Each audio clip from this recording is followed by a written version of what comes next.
Bonjour! Ce numéro d'Esprit de Cordée qui vous parvient en ce premier jour de juillet prend déjà un petit air de vacances.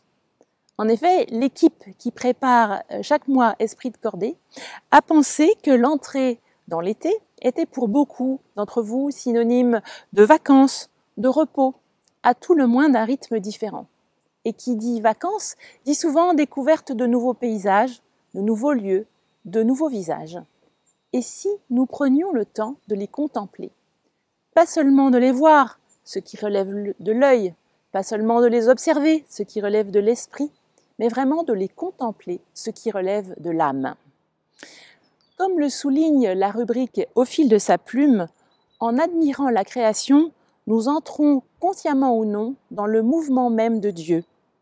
Pensez au récit de la création. Au soir de chaque jour, Dieu s'arrête et contemple son œuvre.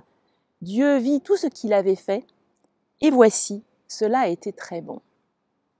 Saint François de Sales, lui aussi, parle de contemplation. Il puise dans l'observation de la nature des images, comme vous pourrez le découvrir dans la rubrique Une vie féconde.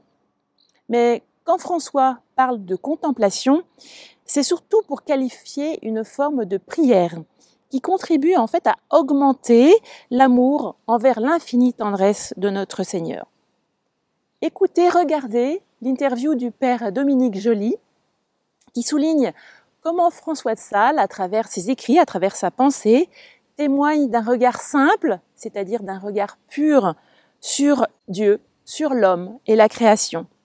Un regard qui nous fait découvrir le mystère de chaque créature, un regard plein de reconnaissance. Dans la rubrique « Partage en famille », eh bien, ensemble, passer de la contemplation à la contemple-action.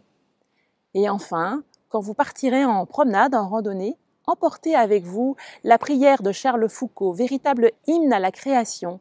Arrêtez-vous dans un bel endroit et prenez le temps de faire vôtre cette prière.